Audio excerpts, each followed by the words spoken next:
seni tanpa agama agama tanpa seni bincang. Ketika sebuah barang yang dikatakan seni lalu semua orang suka, itu belum termasuk seni. Seni mah nggak semua orang suka. Seperti ginilah ada cerita dari Kenibi. Amin ya. Perlombaan wanita cantik se Afrika. Untuk orang Afrika, cewek Afrika suka cewek Afrika, tapi si bagus dikasih dia. Jadi itu seni itu seperti itu. Jangan menawarkan sesuatu yang memang dia tidak ada interest gitu. Betapa pentingnya barang seni bagi seorang atau barang antik bagi seorang yang sedang dalam kecanduan. Seni mah candu.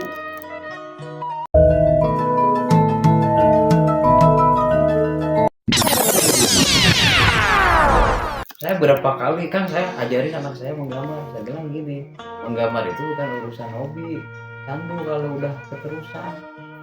Nggak laku aja terus gambar lu. Kampus nih misalnya ini, maaf ya, belum laku, beli aja terus. Iya, benar. Iya, candu. Kayak narkoba. Pasarnya pun kayak narkoba, nggak bisa ditelaah orang. Gitu. Atau bungkus. Mana tuh orang? Siapa yang beli? Kayak misalkan saya bilang pagi-pagi anterin anak siang di teras ngerokok, datang teman-teman stylenya kayak gini juga. Ada tetangga yang nanya, "Kamu dapat uangnya?" Ya, yang kalau yang nggak tahu curiganya dari pesugihan. Nah itu yang berarti kan kita. Iya. Bener. Iya bener kan. Apa ya misalkan anak-anak Jogja sana ada Ugo, ada Mas Tasirun style begitu kan, rumahnya seperti itu. Lukisannya begitu lagi kan, siapa yang beli gitu. Mending kalau lukisan pemandangan umum gitu orang apa ini? Saya juga suka cuma nggak ada duit. Ini mah yang lukisan kayak Mas Nasirun, orang awam kan. Apa lukisan dulu? Bisa dong apa? Ekspresif kan. Sendal aja dikelukis itu. Mobil sekarang. Unik sih memang barang antiknya. Sebenarnya bukan barang antik aja sih Om. Jadi segala sesuatunya itu memang benda itu berharga bila pada orang yang tepat Om. Betul. Ya. Betul. Ya contoh lah. Ini mah agak saru dikit ya. Kita ngasong-ngasong perawan ke orang yang impoten kan nggak berharga. Iya, benar. Coba dia ke. Ayo, gimana kayak lu namanya kagak gua kan gitu kan. Jadi bukan salah barangnya, tapi dianya yang impor. Pasar yang salah. Makanya salah satu yang awal berdirinya Cikapundung saya ikut rapat karena yang punya itu bekas bos saya dulu. Cikapundung antik itu dulu kan nggak jalan. Ini boleh direkam nih kalau ini konfirmasi. Waktu itu kan kalau nggak salah tahun 2015 atau 2016 kalau nggak salah itu di almarhum telepon saya. Jadi itu rencana saya mau bikin kos barang antik karena banyak tuh yang berminat gitu. Saya ngambil berapa nggak bayar. Saya itu kalau nggak salah untuk listrik aja 250.000. Beberapa teman ngambil. Saya dan almarhum Pak F itu di dalam nggak ngambil karena bukan faknya itu. Sampai rame kesini kan jadi terkenal tuh pasar barang antik. Itu awal dari sebetulnya nggak disengaja untuk bikin pasar barang antik. Itu karena sepi. Cikapundung Elektronik itu sepi. Mau dikontrakin ke tukang komputer boleh nggak mau karena sepi pembeli kan. Nah, akhirnya barang antik itu ramai orang ngumpul di situ, lukisan semua barang antik. Tetap sepi untuk sampai setahun juga sepi. Gitu tuh. Ada teman saya Pak Denny juga kalau lihat postingan ini, Pak Denny teman saya radio antik juga. Yang Sateleman. Bukan, yang di Sateleman itu kan. Bukan, itu Pak Rahmat kalau Sateleman. Kalau itu Pak Denny namanya. Barang-barang radionya langsung dari luar ngambil. Awal-awalnya dulu itu. Sekarang rame, malah saya nggak pernah ke sana. Ke Cikapundung. Anaknya ya itu juga kan yang ngurus itu, manajernya itu sempet ngobrol. Karena apa? apa ya, sharing bagaimana itu bisa rame. Saya waktu itu ngasih saran aja, Pak, kalau pasar barang antik itu tidak bisa diprediksi, nggak ada ramenya, nggak ada sepinya. Benar nggak? Nggak ada rame dan sepi karena bukan pasar beras atau buah-buahan yang ada panennya. Jadi harus mulai ditetapkan bayar berapa per konter. Ini kalau baca Pak Heru Prayogo itu kan teman saya juga. Itu rapat buat itu tuh. Buat bagaimana pasar barang antik Cikapundung ini bisa rame. Sekarang juga udah lumayan nih di Kapundung ini. Tapi masih pengelolanya yang dulu yang berdiri di sana atau udah ganti lagi di Kapundung itu? Kayaknya terakhir yang ngelola anaknya juga yang ngelola. Kalau ke sekarang malah nggak tahu saya. Banyak di Bandung mah yang kayak gitu. Tinggal Cimahinya ini. Di Cimahi. Cimahi mah ya. Ya, seperti inilah. Mana Cimahi? Banyak lah, sebetulnya banyak penyuka barang antik di Cimahi juga. Cuman galeri yang semacam Bos di sini itu belum up gitu. Emang harus perkenalan, misalkan ada gerai apa di acara-acara Cimahi harus ada masuk kan Aryo Winit. Saya ada satu teman si Teh Uwi ya, deket juga dengan Pak. Mungkin nanti bisa bantu kalau Pak Bos mau minat bisa dapat stand itu, nggak usah jalur UMKM nanti saya ngomong. Ya, sekarang waktu Kalau kemarin siap. tuh sih di undangan di Ciberem itu ada sempat sih yang nanya ke saya kayak gitu. Padahal Om bisa ya bikin lukisan. Saya bikin lukisan nggak bisa, saya mau beli di sini mah. Kalau bikin lukisan saya jual beli kayak gitu. Makanya saya belum bisa masuk UMKM. Dan lukisan juga kan nggak masuk UMKM menurut saya. Makanya itu seni. Jadi bingung jadinya seperti itu. Itu kan yang kebanyakan yang dimunculin di sini tuh kuliner, kebanyakan seperti itu. Jadi susah masuknya. Nah, mungkin karena ya terlalu awam sih untuk di Cimahi seperti ini. Dia susahnya ya seperti itu. Kalau misalkan kayak di Jogja seperti kayak gitu kan ada sih festival seni kayak gitu. Nanti kan. kalau udah selesai direkam saya telepon atau bisa bikin pameran barang antik di Cimahi. Tidak hanya satu orang nanti akan ketemu di situ, bagus gagasan di pameran barang antik misalkan taruhlah di pendopo asisten gitu kan. Penyuka barang antik bisa memamerkan koleksinya di situ. Bisa, kalau memang ada minat ke situ. Kan selama ini saya nggak bahas ya hal-hal begitu karena memang tidak ada yang muncul kan gitu. Kalau pelukis kan banyak. Ini kalau pameran lukisan di Cimahi banyak. Lukisan punya. Lukisan banyak. Dan salah satu yang jadi kurator nggak bisa disuruh. Nggak bisa. Benar. Kalau yang lain, ya saya nggak mau nyebut orang nih, kalau yang lain mungkin masih bisa ya. Seperti ini saya jadi kurator untuk biar jadi lukisan asli. Saya bilang, oh saya nyewa itu, nanti bisa kerja sama yang punya lukisan. Ini asli karena itu nggak bisa. nggak bisa, itu kan moral. Tercipta ya Om ya. Iya, kalau kita sekali aja bilang ini palsu, terus tahu palsu ini diaslikan ya, itu sama saja membohongi sejarah. Sekian. Makanya saya selalu kan berkomunikasi itu karena ya saya juga lucu. Ada Raden Saleh, lukisan Raden Saleh nih, saya dengar Raden Saleh, Basuki Abdullah, lukisannya kayak gitu, dia dijual dengan harga ratusan ribu. Nah itu saya ini kan itu harusnya kan ya kayak Raden Saleh itu udah dimasuk di museum ya, rata-rata seperti itu. Nah ini orangnya ngotot-ngotot sampai ngajak berantem mas saya, nggak dibeli ngajak berantem karena apa mungkin ini ada sertifikatnya. Nah seperti itu saya ragu-ragunya tuh karena kadang-kadang ada yang mengeluarkan sertifikatnya. Itu sertifikat itu sebetulnya gimana tuh sertifikat itu kalau misalnya seperti itu? Ya sekarang mah nggak bisa menjamin mau dari keluarga si artis itu yang udah disebut maestro juga nggak bisa menjamin, dan itu bisa dipertanggungjawabkan udah banyak sekali di balai-balai yang dilakukan korporasi. Di balai lelang juga ada yang masuk. Ada banyak permainan, saya nggak sebut tapi orang udah pada tahu. Sertifikatnya. sertifikat. Misalkan museum apa ini pun sama, banyak yang palsu disertifikatin, tapi bukan dari museum atas nama siapa. Hendra Gunawan juga sama, ada sertifikat dari misalnya dari cucunya, dari kolektor ini. Yang asli itu sekarang sulit dibedain selagi si kolektor itu memang tahu banget coretan Hendra, karakter Hendra, tema Hendra, temanya Raden Saleh. Banyak sekali lukisan bodong.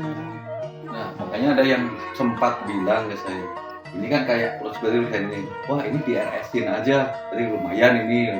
Nah, saya nggak suka seperti itu tuh dari RS-in. Ya nggak bisa, karena coretannya jauh. Kalau orang tahu Raden Saleh nggak akan setuju, jauh sekali. Iya, seperti itu dia bilang. Ini kayak itu RS ya, RS siapa? Rumah sakit kata saya. Bukan di Raden Salehin. Nah, itu kan di Adam Lein kayak gitu. Nggak bisa. Tunnya beda, tun warnanya beda, karakter. Kan lukisan itu kan garis, komposisi. Itu sudah membentuk karakter psikologi. Coretan termasuk itu. Cuman ada yang berani memalsukan itu, di blok tanda tangannya, diituin. Kan yang kasihan kalau ke orang awam. Kalau orang awam yang baru tahu ini disuruh ini lukisan tua dan ini pelukisnya ini kan kasihan seperti itu. Nah, sekarang kan banyak jasa-jasa untuk membentuk itu si tanda tangan dan itu banyak kan sekarang. Dari pelukis juga tuh banyak yang gitu. Ya emang banyak lah, kalau dibuka Gamblang mah banyak yang tutup gitu kan usahanya. Biarin aja, yang penting kita tahu bahwa itu asli atau enggak, cukup kurang minat gitu aja. Kadang-kadang malah ngajak berdebat yang punya itu. Padahal udah saya kasih tahu bahwa ini itu kayak wah enggak, emang ini asli seperti itu. Ngajak berdebat dan ngajak berantem, bahwa dia kalau misalkan saya mencela kan nggak bagus juga. Tadi punya dia. Ya saya bilang asli deh, itu mah kanvas itunya. Cuman karyanya asli enggaknya saya nggak tahu dan saya nggak minat. Cuman kadang-kadang dia marah. Dia bilang katanya ini punya saya warisan dari ini. Nah kalau udah ceritanya dengan itu warisan seperti itu yang susahnya. Iya. Ya tetap aja ada permainan lah, apapun juga. Banyaknya barang palsu atau lukisan bodong itu kan karena ada permintaan.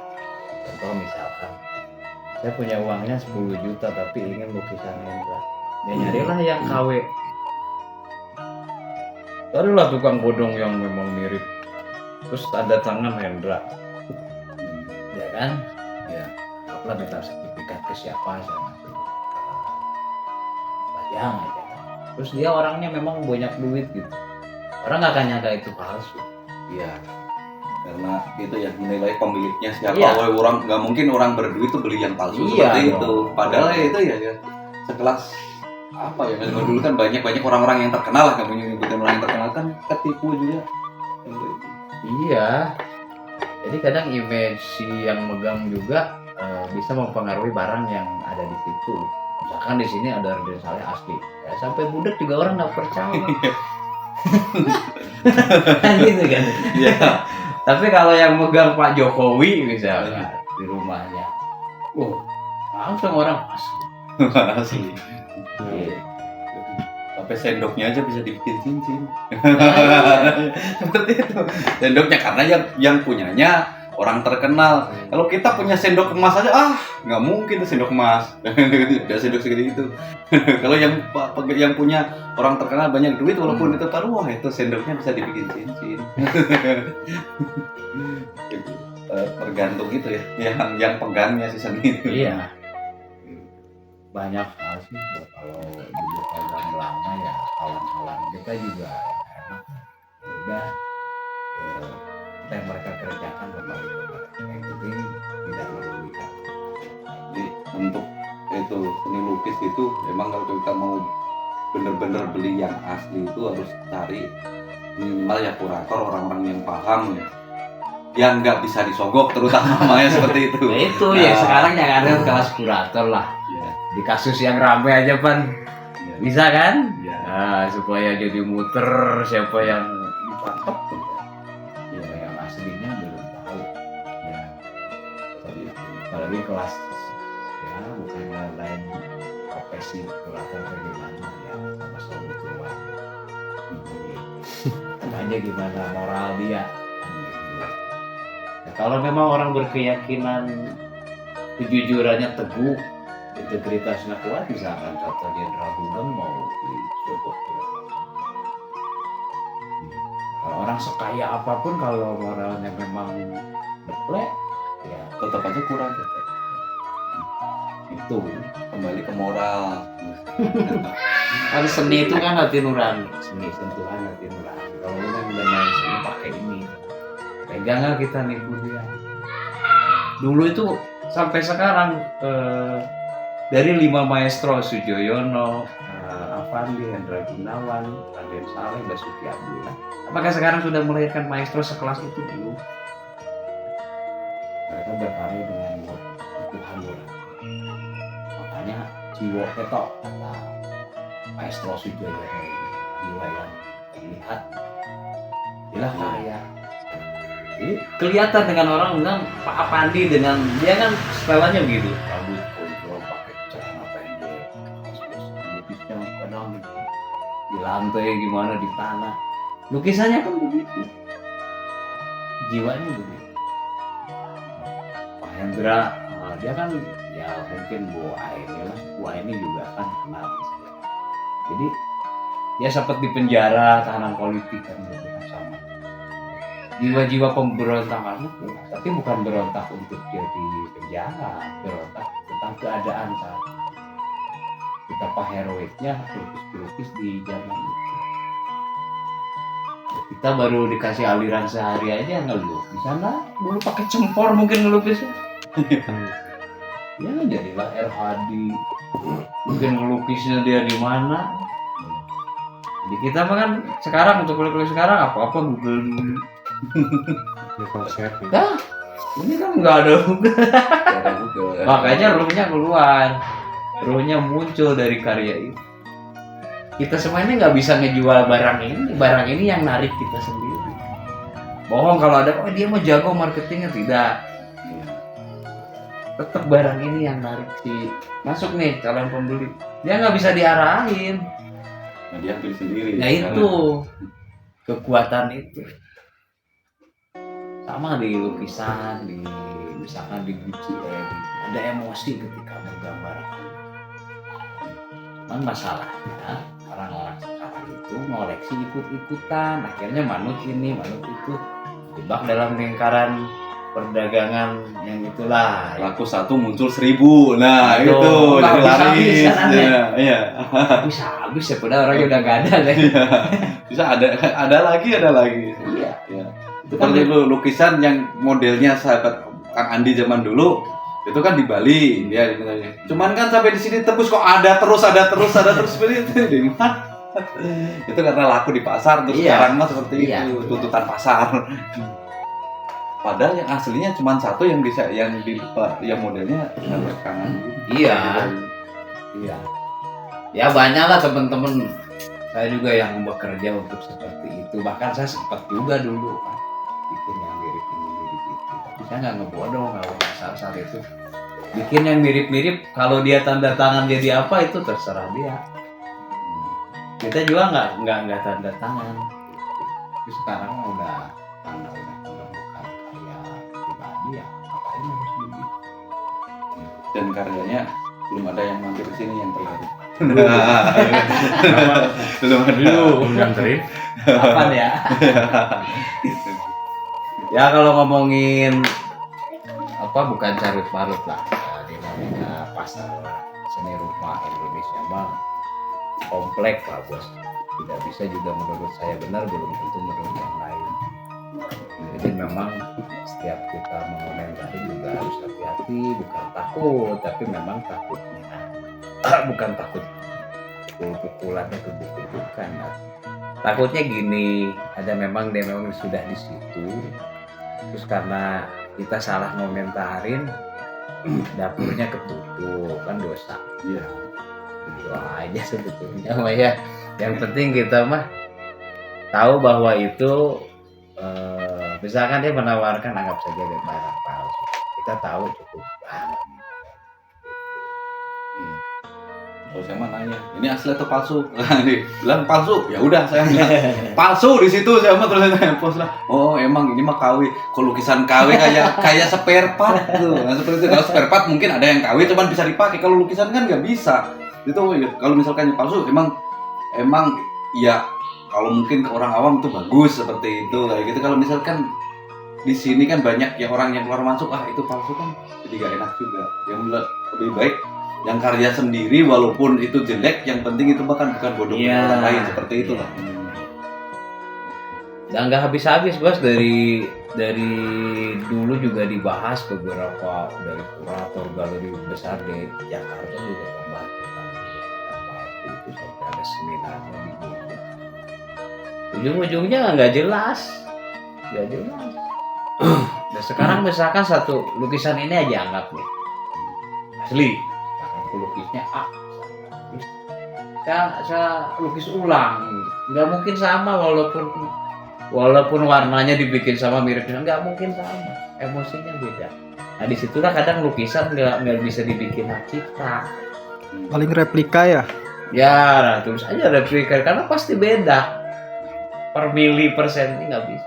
Akhirnya si keluarga para maestro pun nggak bisa mengubah, susah.